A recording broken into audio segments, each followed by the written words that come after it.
Hi, my bookish friends, my bookie friends. Welcome back to Books Mata 2. My name is Richard, and I'm going to review the book called Siddartha. Let's go.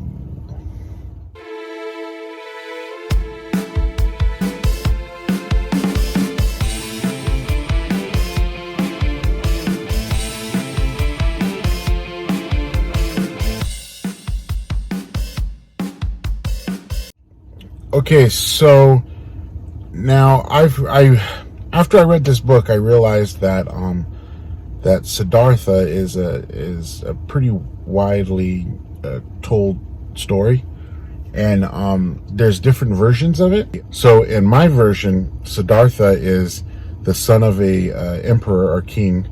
He also is taught like all of the religious scriptures and the way of their religion and things like that. But he was brought up in a very protected kind of life. The tale goes that his father was told that Siddartha was going to be a great religious person or a great king. And I guess he was told by an oracle or something. His father wanted him to be a great king, so he sheltered him, and he kept him in the palace for most of his upbringing. But he basically, when he got to that age, he wanted to see the world. He wanted to experience it more, and his dad didn't really want him to do that, but he went anyways, right? So Siddartha and his friend, they go out and they start experiencing the world. They learn more about their religion, and they learn about some other aspects of their religion. And he basically becomes a monk. He does all of the monk stuff. He starves himself. He doesn't have any kind of valuables to call his own. He reaches a certain level of religiousness. Him and his friend do. They stumble upon some people who are talking about the Buddha. Basically, him and his friend go to Buddha, and they listen to him, and they learn from all his teachings and stuff. And his friend is like, whoa, this guy is really cool. I'm going to stay here, and I want to be his follower. And Siddartha is like, nah, I like him, but I want to do basically everything. I want firsthand experience on everything that he's teaching, because I think the best way to be enlightened is to experience everything in the world yourself firsthand, instead of just learning it from somebody and then just going along with it. He wants to experience everything, which is kind of reminds me of I forgot, what is it? Is it existentialism, or I don't know? It's one of them. I'll flash it across the screen. I'll look it up. Anyway, so he does that. He basically goes out into life, and he leaves his friend there. Because his friend wants to stay there, so he says, adios, man, I'm going to go experience life. In a nutshell, he falls in love. He experiences love. He experiences sex. He experiences anger, hatred, envy, everything basically. He experiences, and all of these things are in the book. They're little snippets, they're little stories about how he experiences it. Like once he was really, really poor, and he experienced hunger. He was really, really rich, and at one point, and he experienced the power of having so much wealth, and being so he experienced being cruel to people. He experienced gambling, being addicted to things. He experienced all of that stuff, and he also ended up having a kid too, but he doesn't know this until the end. He's just experiencing life, and he's becoming enlightened. Now, before he experiences all that stuff, he crossed this river, and he was talking to the boatman for a while, and he was wondering like why this boatman is happy just being a boatman. He doesn't have a lot of stuff. He doesn't do a lot of things, but he's happy. He goes back to this boatman, and he says, hey, I really like your simple life, He says, hey, I want to learn from you, and I want to learn to be happy.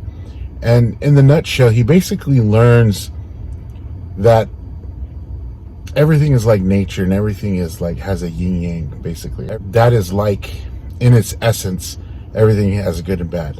There's no 100% true good, and there's no 100% true evil. There's always a little good in something, and there's always a little bad. In understanding that there's a balance in everything, and everything has that yin-yang aspect to it, you can't help but to love everything. You have to basically love or respect everything, because even if it's a bad thing, it still has that good, so you want to love that good, even if it's like not important or anything, like a rock.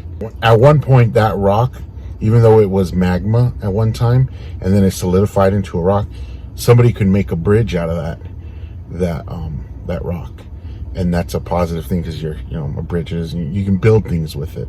You can shape the rock to make things that you need to, or whatever. But it could also be used for evil. You could somebody could pick that rock up and bash somebody's head in, and it's a bad thing, right? Or somebody can use that rock to destroy other things. So it's also not a pure good thing.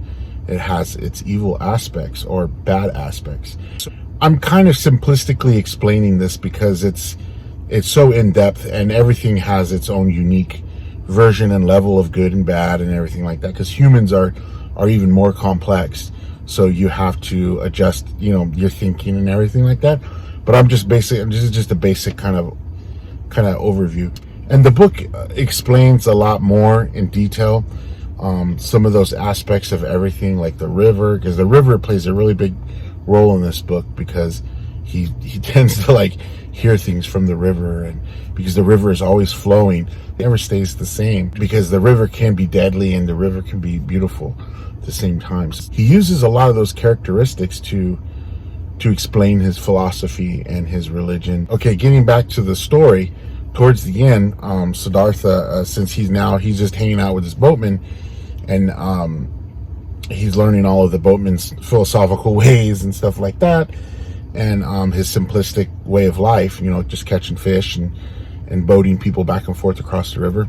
He ends up meeting his son, and his son is older now. He's like, I don't know, in his teens, I guess, and they end up like quarreling and stuff like that. And also his lover dies, and also he meets his old friend, the friend who stopped to follow the original Buddha. What happened is Siddartha passed out on the next to the river.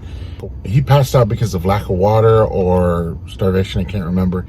And his friend actually found him, and he decided to stay next to him until he would wake up. And he didn't even know that Siddartha was Siddartha. He just thought he was some common bum guy or something like that, right?